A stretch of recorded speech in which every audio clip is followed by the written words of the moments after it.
Hello, everyone. This is Justin Cobb coming to you from Arlington, Virginia, and the United States.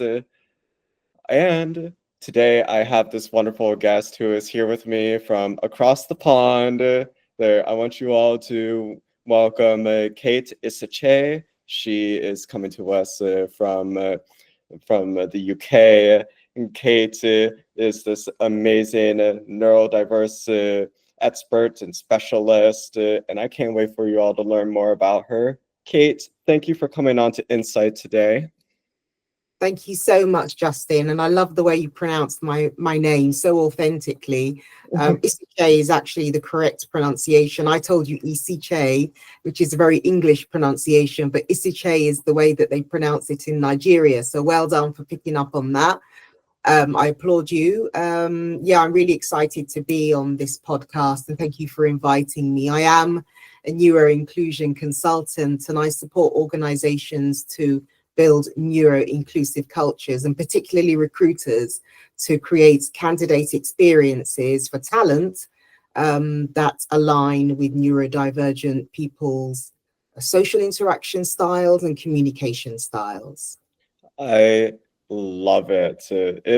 That work is so beautiful and it is so necessary in this world. Before we get into that topic and that kind of work, I'm curious.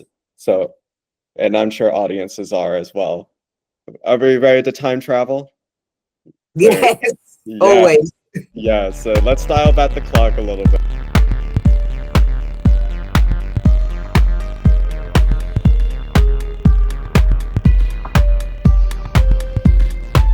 Tell me more about what it was like for you growing up, and tell me and the audiences a little bit more about what that experience was like for you. What were you witnessing and encountering? Yeah, so growing up in the UK as a first what's the word I'm thinking of? There's a particular term I'm thinking of, someone who has immigrated to the first generation immigrant. That's the term I was looking for. Was interesting. So being a Black female was always, yeah, good, because you were considered to be exotic, unique, different. And so you often got attention, not necessarily the right kind of attention, but as a child, it is very difficult to differentiate between good attention and bad attention. So attention, is what you received. And that was always very nice, to be recognized, be it, in perhaps a way that you wouldn't do so now.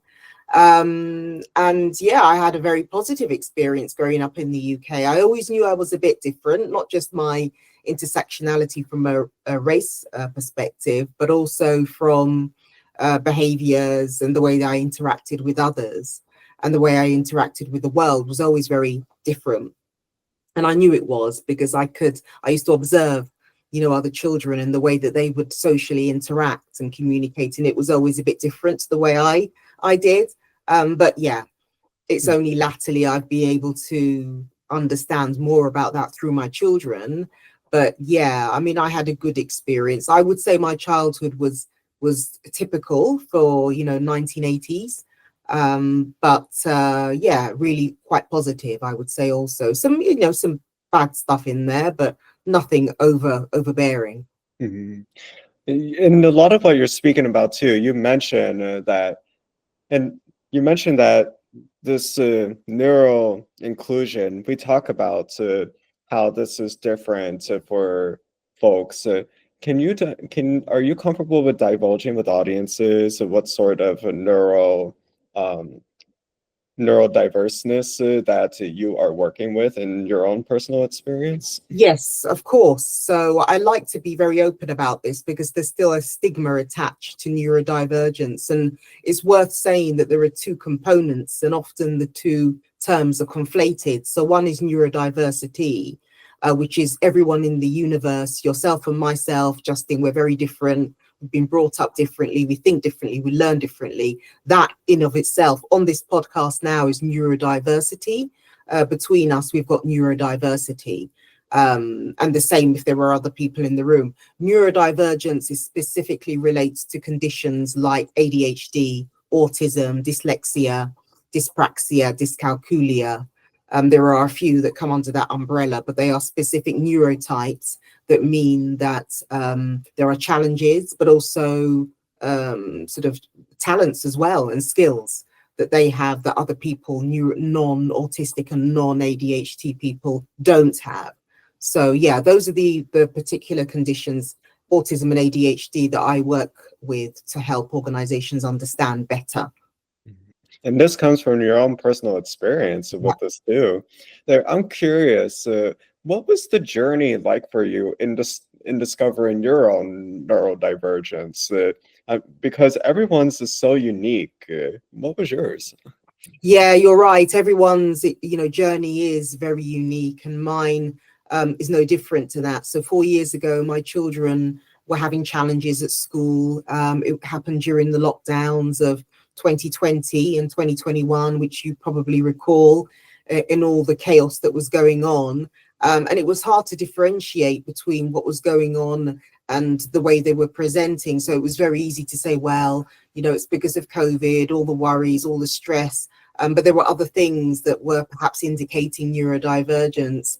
And it's very difficult in the UK, at least, to get a diagnosis, even if you are a child. So it took us a long time to get them diagnosed, but they were finally 4 years ago with ADHD and autism. And through their diagnosis, through my children's diagnosis, they held a mirror up to me and my behaviors. And I began to think, hang on, just now we were talking about overloading our schedules, and that's something I do, all the time without even thinking about it.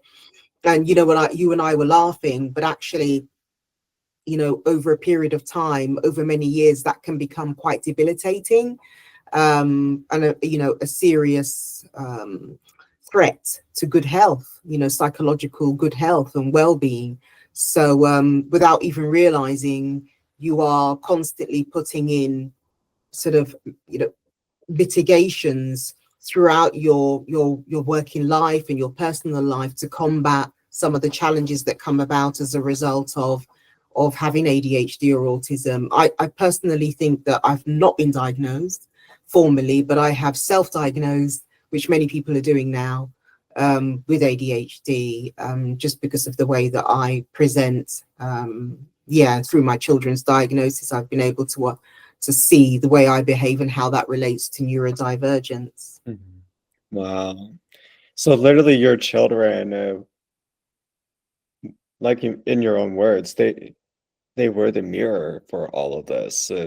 And it really does speak to a lot of what's the word I'm looking for? I don't want to call them discrepancies. There's a lot of disenfranchisement that happened, but even just within one generation, you had a generation of folks who now have more access to resources where you could get diagnosed with these conditions. And then previous generations didn't have this. It wasn't even a conversation. In the past, it was just talked about as a moral failing, like in your upbringing, or Yes. all of this. What was your journey in unpacking a lot of what you had learned about yourself and about other people in this? Because I'm sure, like, when you go through a moment like this, it really puts a lot of things in perspective that you didn't have in the past. And like, what was that like for you? Completely, Justin. And, as you're saying it, I'm kind of reliving, the experience that I went through. So it was a very slow burn, sort of journey that I was on, where, it didn't happen all at once. I didn't suddenly get up and say, oh, hang on a minute, I must have ADHD. It was just seeing my children, the way they behave, and then perhaps complaining about that behavior, and then realizing at the very same time that I was also doing it. And often my children would say things to me like, why don't you ever sit down? You never sit down, you never rest, you're always exercising. Why is it that you're always, you find it hard to keep still? And it was through those prompts that I suddenly started to, over a period of many months and many years, begin to understand, you know, some of the things that have been happening to me over the years, and particularly when I was young. So I would often fly by the seat of my pants, which is very, very familiar to ADHDers. I winged everything I could possibly wing, from anything from catching flights to interviews to exams, pivotal things that other people would prepare meticulously for. I would literally just do them off the cuff. I don't know how I did that. I knew I was doing it and what I was doing was wrong, and that I would pay a price for it, because often it didn't work out.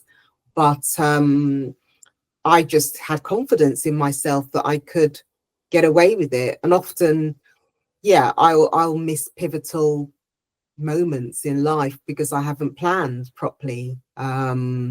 Appointments for, you know, prenatal appointments that have been in the diary for months and weeks. I'll just suddenly wake up on one day and say, oh, you were supposed to be at the hospital yesterday. You know, you were supposed to have a scan yesterday. And someone might say, well, how could you forget that? But that's very common for an ADHDer to miss something really important, or to mix things up, to plan a wedding on the same day that you're supposed to be climbing Mount Everest or Ben Nevis or, you know, Mount Kilimanjaro, something crazy like that. And, you know, people will laugh when you say that, but that is what ADHD does. It really is an odd condition. Hey, why not have a wedding where you climb Kilimanjaro? Why not? Let's go. Yeah, let's do it. Oh my gosh, can you imagine that reception? Oh, wow. Yeah, but what's worse still is for the person who has got the ADHD, because they realize how bad it is, but there's nothing they can do about it because they haven't got the tools, the skills to be able to manage their time effectively. And, you know, for example, my phone is full, literally full of reminders, you know, whereas other people may have 1 or 2 alarms on their phone. I've got about 20, and I know other people who have more tabs on their phone, you know, Chrome or Safari, internet tabs. I have about 100 because they are aid memoirs to help me go back and refer to things that I need to remember, I need to recall. Speaking as someone who has 30 tabs on his phone right now, oh my gosh.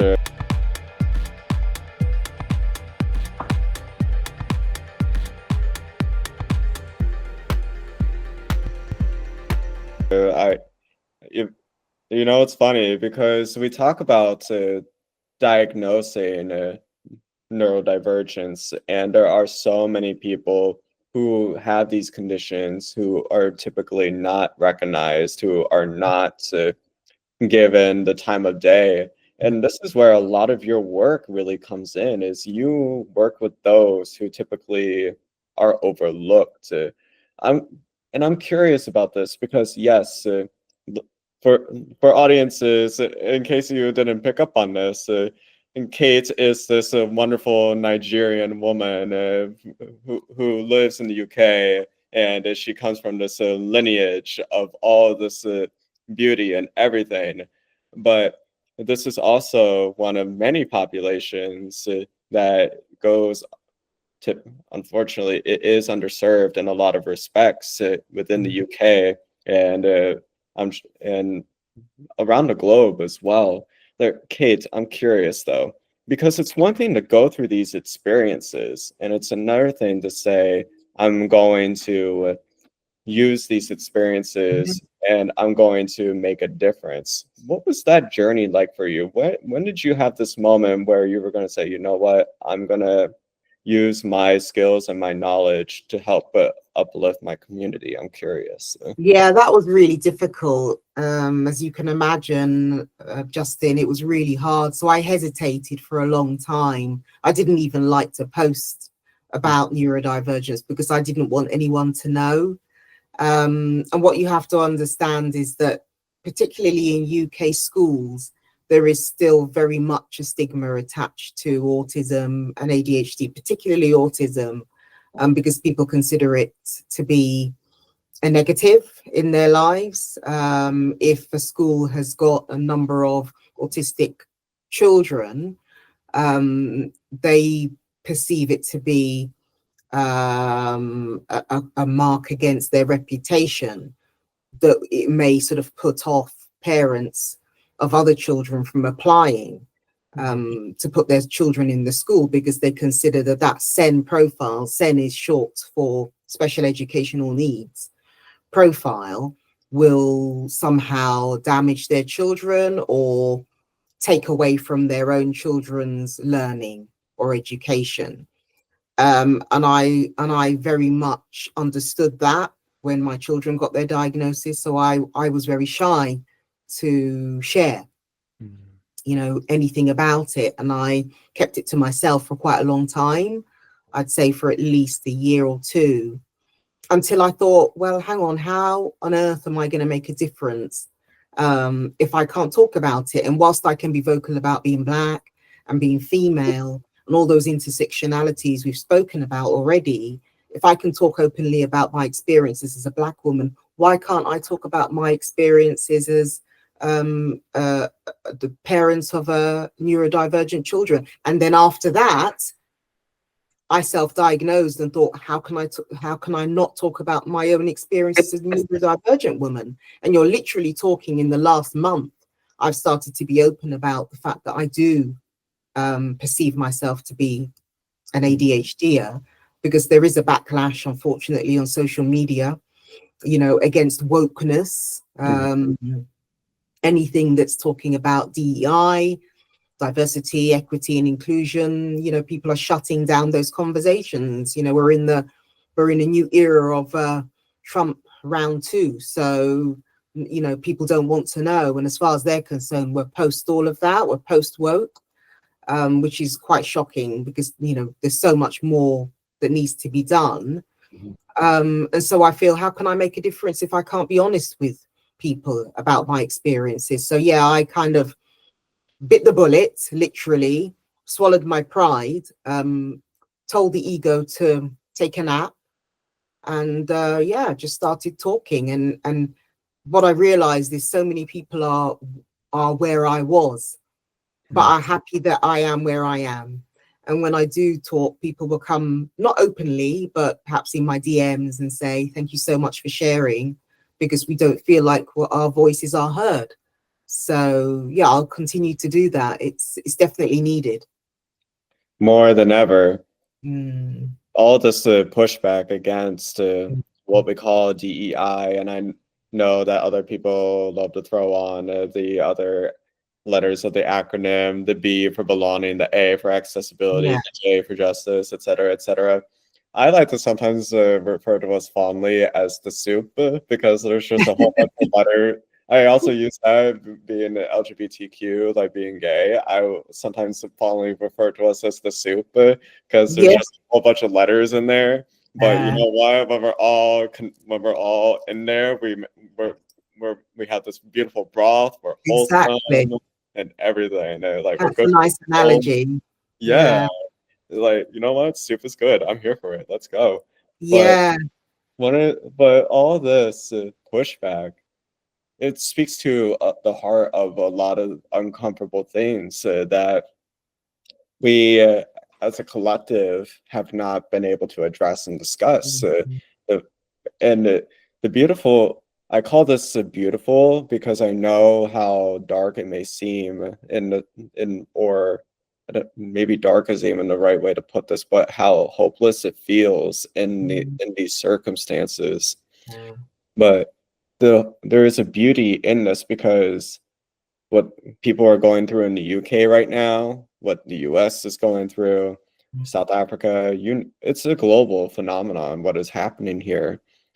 And I see the beauty in this, because now we have to lean into community, and we have to work and build solidarity with one another, and really unpack what it means to belong in a lot of cases.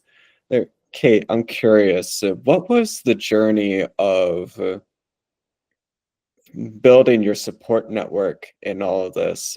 Because I'm Mhm. sure for a lot of folks who are just coming out of this, who maybe they themselves have the have ADHD, autism, all these things, and they're still trying to figure out, how do I build community with people who are going to love and support me in all of this? This is where it all happens. What was that journey like for you? Yeah, that's a really good question, Justin. And it's something people don't think about. You know, how can I build that support network that's going to give me the rocket fuel to keep going? And it is, well, for me at least, perhaps it wouldn't be for someone else that you may speak to who has autism and ADHD. They may have jumped into it with both feet, but I was certainly tentative, you know, one toe followed by the next toe, followed by the foot, then the leg.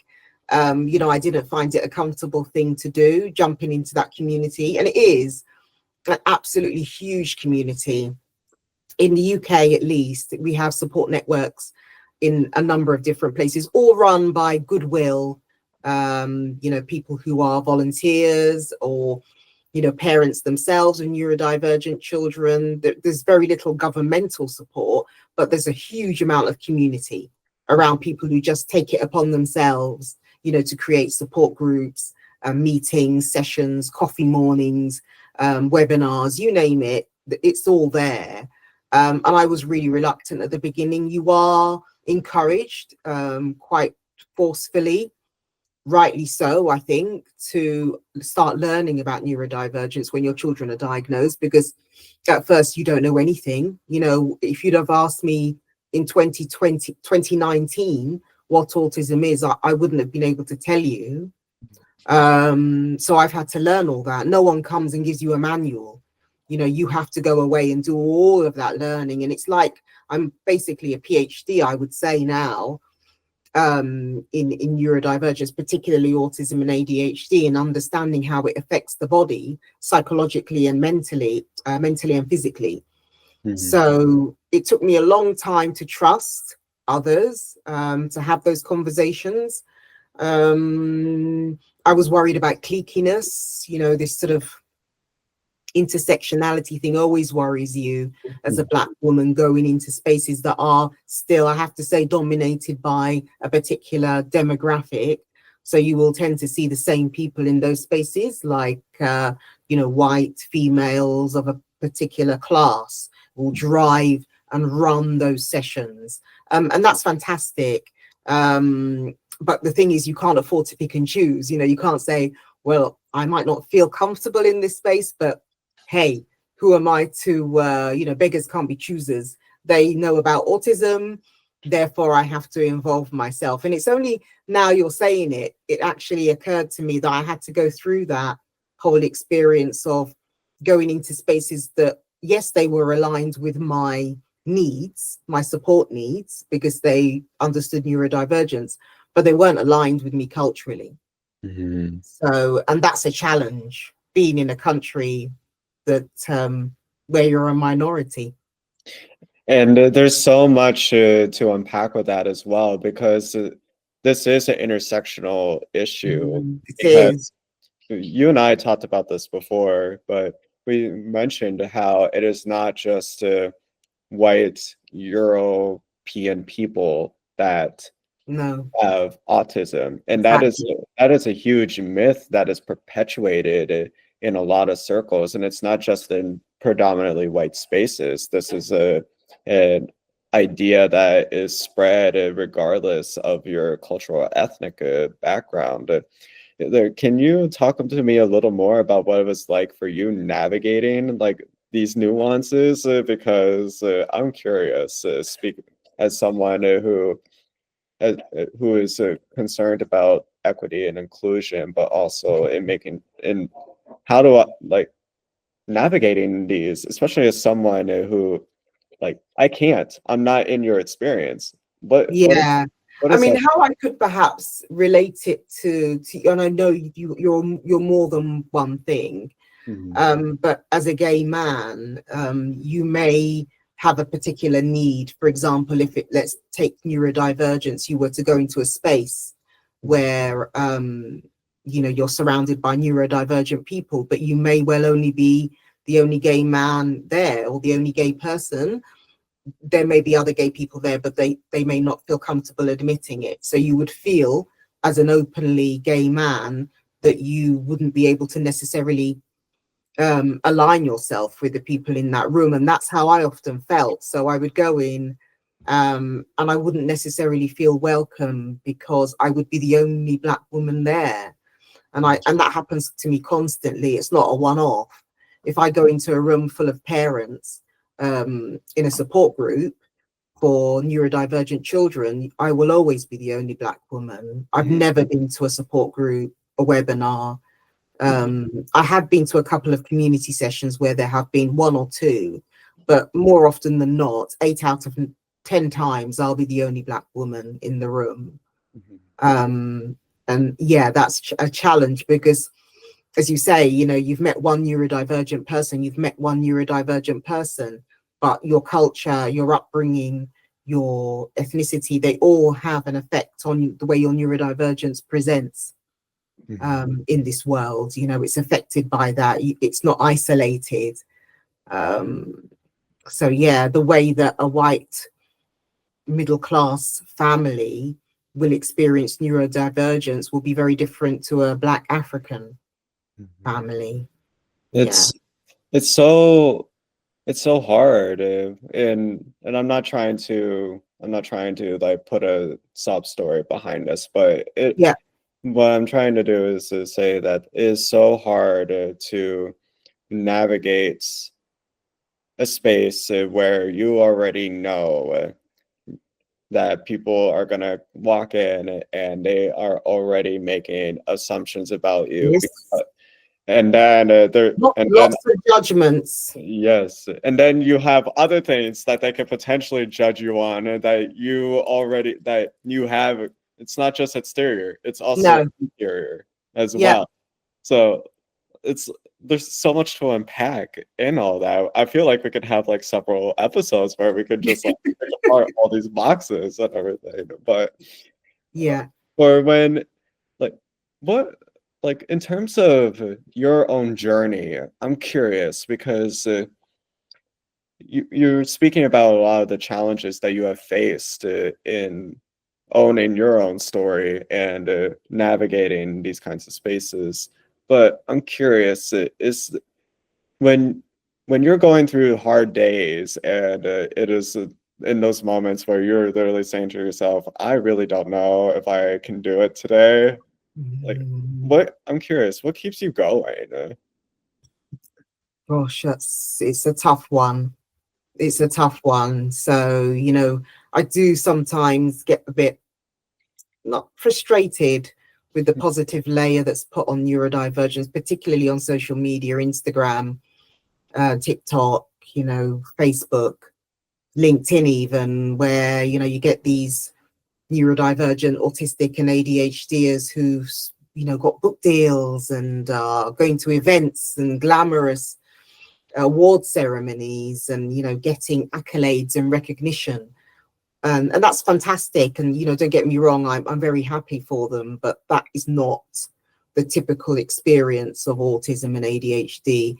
The typical experience of autism and ADHD is to be, number one, undervalued, number two, unemployed, number three, not in training, unable to access education, lacking in housing, lacking in funding and support unless you've got very good family members around you.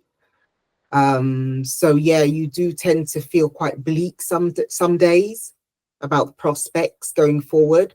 And you have different, it's a spectrum.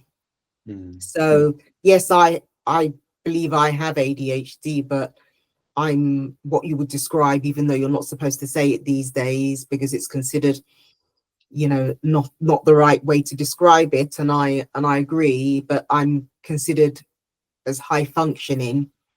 So with no cognitive challenges. alongside my ADHD. So I've been able to, navigate the world, through my own back roads and tunnels, to hide perhaps some of the challenges I'm experiencing. People, may say, how come you always get the timing wrong? Or, how come you're always double booking yourself? Things like that. But no one would say, oh, there must be something wrong with her. It's just she's a bit quirky. Whereas other people who have neurodivergence, they can't even sit down and have a conversation like I'm having with you now without needing some sensory tools to keep going, to regulate themselves, to feel calm, to feel themselves.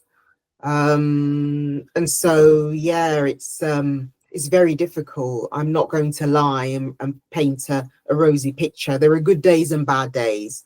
On the bad days, you just keep going. As my cousin always says, if you're going through, what, just keep going.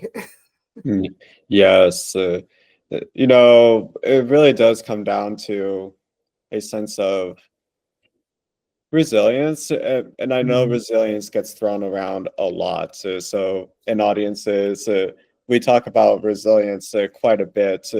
It's not to make light or to amplify resilience into something it's not. Resilience is not, I take everything that is thrown at me and I just do it anyway. Resilience is also, you know what? Things did not go my way. Yeah. What am I going to do with that? How do I bounce back from that? I feel like resilience is actually one of the things that needs to be talked about in a more healthy, inclusive way than what we've had in the past. Because before it used to just be, oh, chin up, push forward, get over it, like leave all that behind you. And Yeah. it's not inclusive, but it's also it's not cognizant of how grief and trauma and how life actually works. And Exactly. it's about like I love there's this wonderful woman who writes about grief. Her name is Naomi, and she's based out of New York City. But Naomi talks about how grief is something that you, as a person, when you experience it, it's something that you wrestle with on a day. Sometimes it will be a daily basis, but then there are days where you get the reminders of why you have to keep going anyway, because, like you mentioned, life goes on. Like Exactly. when you are thinking about all these experiences that you yourself have gone through, I'm curious because let's imagine for a moment if a younger Kate came up to you and saw the you that you were now and asked you for advice. What would you tell her? Yeah, I've heard a few people sort of ask this question on social media, and it's a really good one because it makes you think. And because it's you, you have to be sort of compassionate, I suppose, because it's you you're talking to. So if I were to go think of the young me, I was completely fearless. I Mm-hmm. probably would be scared of myself when I was young because I was a bit mad. I just didn't really care or fear. I was completely fearless, as yet many young people are. But when I look at myself now, I'm quite cautious now and a bit risk averse. But I guess that's something to do with becoming a parent. But when I was young, yeah, I would just say, yeah, just go for it, which I did anyway, to be honest with you. But even go further, Mhm. don't be afraid. Don't put yourself in a box. Don't allow people to, set you boundaries around you, to restrict you to certain things. You know what you're capable of. Go and get it. Don't let them put you down. Don't let them tell you that you can't do it. Yes, but it's so fascinating that you're bringing that up too, because that is again why you and I are having this conversation is because people are gonna are gonna people, and people love boxes. People love their Mm, categories. They love their they do. title. They do, and it helps them make sense of a world Yeah. that is confusing. So it's so I can only speak from my experience, but I remember even when I was growing up, I definitely fell for the trap of believing in the boxes that people put on me, and I believed in the restrictions that they were putting me in. Yeah. It's so like finding that motivation to say, you know what, I am everything and more, Yeah. that you do not define me, I define me. Yeah. And taking that power, that like that gift inside you to live in and live in your authenticity and to make something of that, that is both beautiful and terrifying at the Yeah. same time. But Totally. it's it's so fascinating. When I'm listening to your story, I hear a lot of the like this wisdom that came out of this experience. Mm. It's but like when you are when you're talking about this wisdom, I'm curious, like from all these challenges, what other lessons would you say that you learned from navigating what you did? Yeah, I think I learned not to just not to listen too much to other people, to go with your gut, to be a trusting of your own instincts. And I have spent many years, how can I put it? But yeah, being distrustful of my instincts, which is so counterproductive Mhm. and counterintuitive too, because your intuition is there for a reason. It's telling you. And even people used to say to me, if it's telling you not to do something, why would you not listen?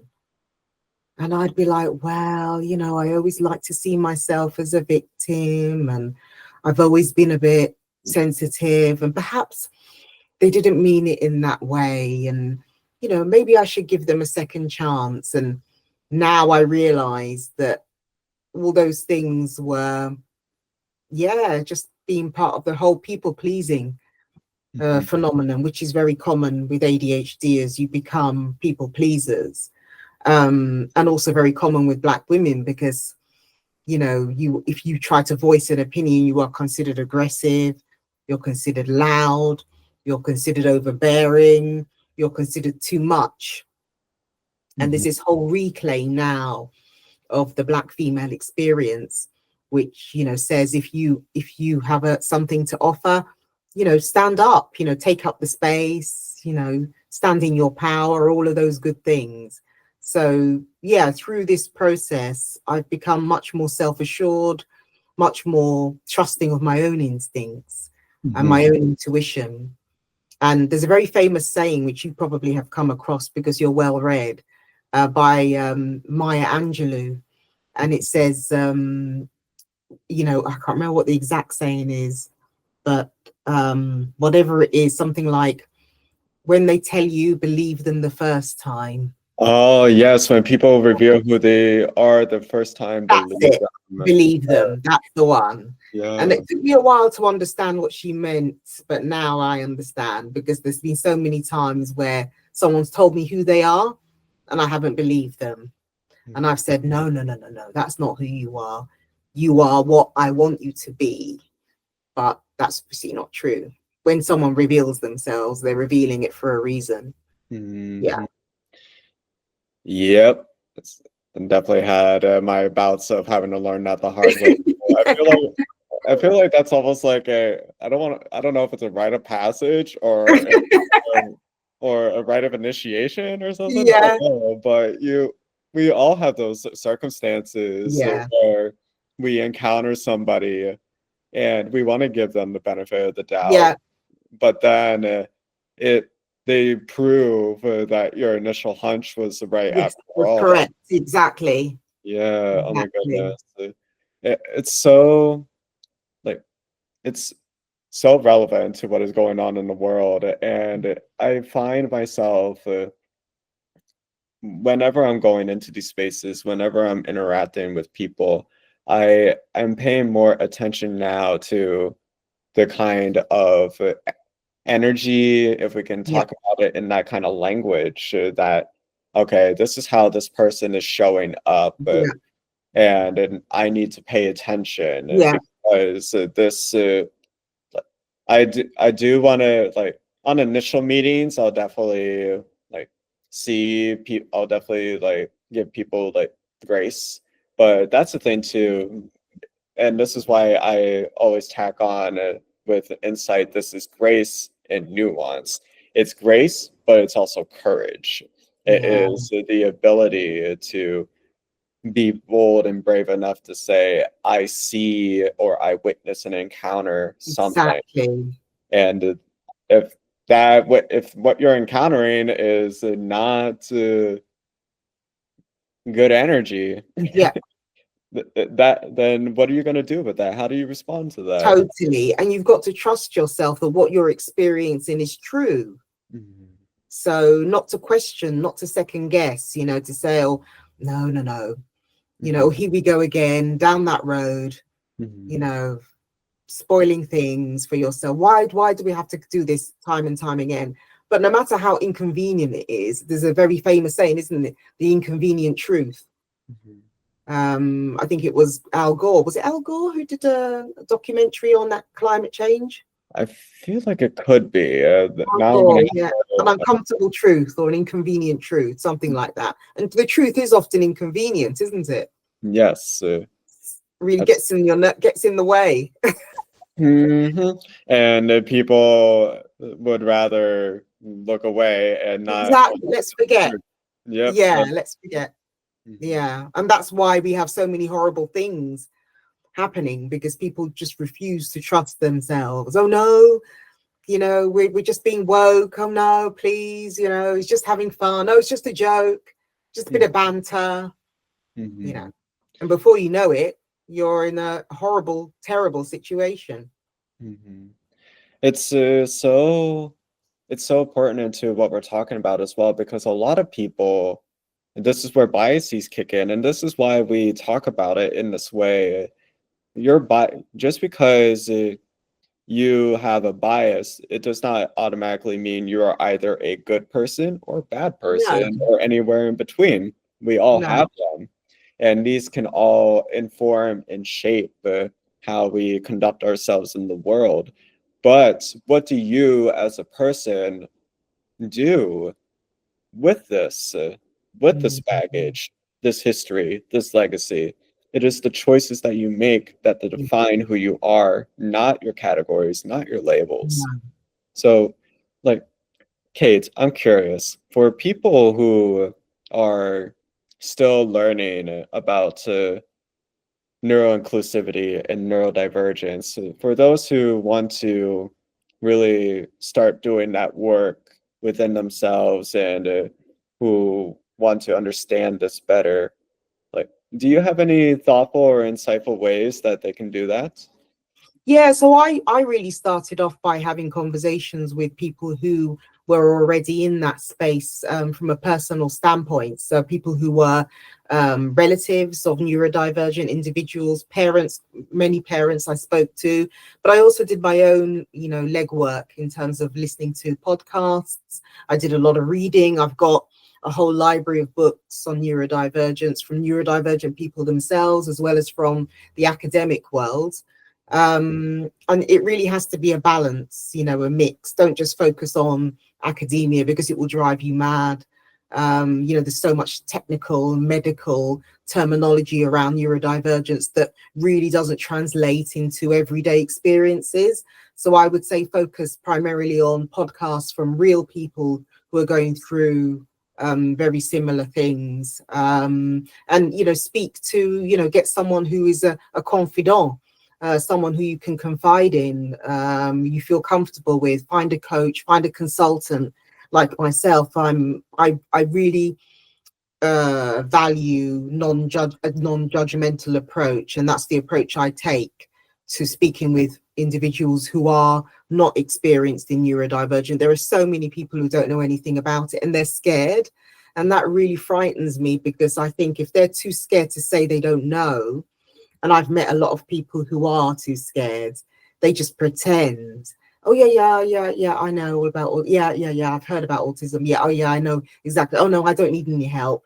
And that's fine. But if you're working with people, you're a people manager, you're hiring, you're in recruitment, you're a leader of an organization, or you're working alongside colleagues who are neurodivergent, it's pivotal, and it will continue to become even more important as time goes on, that you have an understanding of what those people are experiencing and how to interact with them. So you can bury your head in the sand for a few more years, but I think time's running out. So yeah, I would urge people to seek information, to speak to people, to have conversations, and to be honest and just say, I haven't got the first. I've met one person in the corporate world on a webinar who has been honest enough and authentic enough to say, I know nothing about neurodivergence. Can you help me?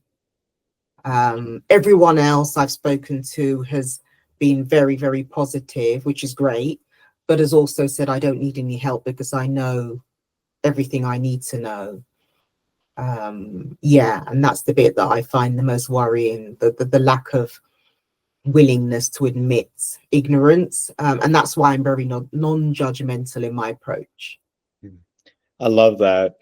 It's also one of the reasons why Insight is here, folks, because Lord knows I don't know everything about any one particular topic. I like to joke with people that I'm a little encyclopedia.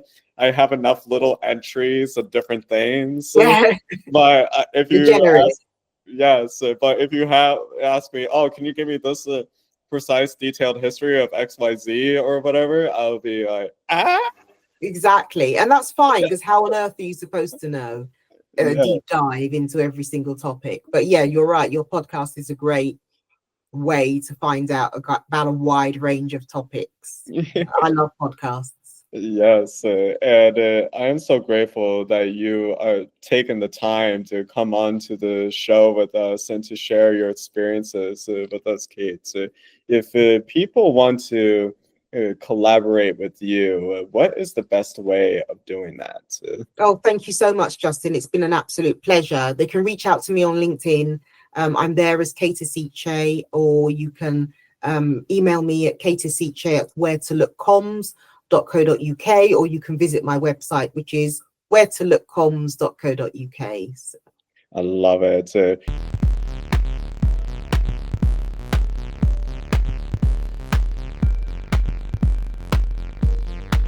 Hello, everyone. This is Justin Cobb, and that was Kate Isichei. I'm so grateful that she came on to the show today to share more about her story, about neuro-inclusivity and neurodivergence, understanding these and their various intersections are so key in navigating these topical issues of our time. Be sure to check out Kate. I'll leave a link to her profile in the comments section. Reach out to her to collaborate or to utilize her services. She's fantastic. Thank you, audiences, for tuning in to Insight. It means the world. Be sure to subscribe and help us grow the channel. Don't forget to give us a like and comment. Let us know what you think about Insight. Be sure to follow us on our other platforms as well, including our Medium and Spotify. You'll find exclusive content there that you won't find anywhere else. Be sure to share us with your friends, your networks, your peers, whoever. And be sure to stay tuned for more. There's plenty coming. Until then, be well.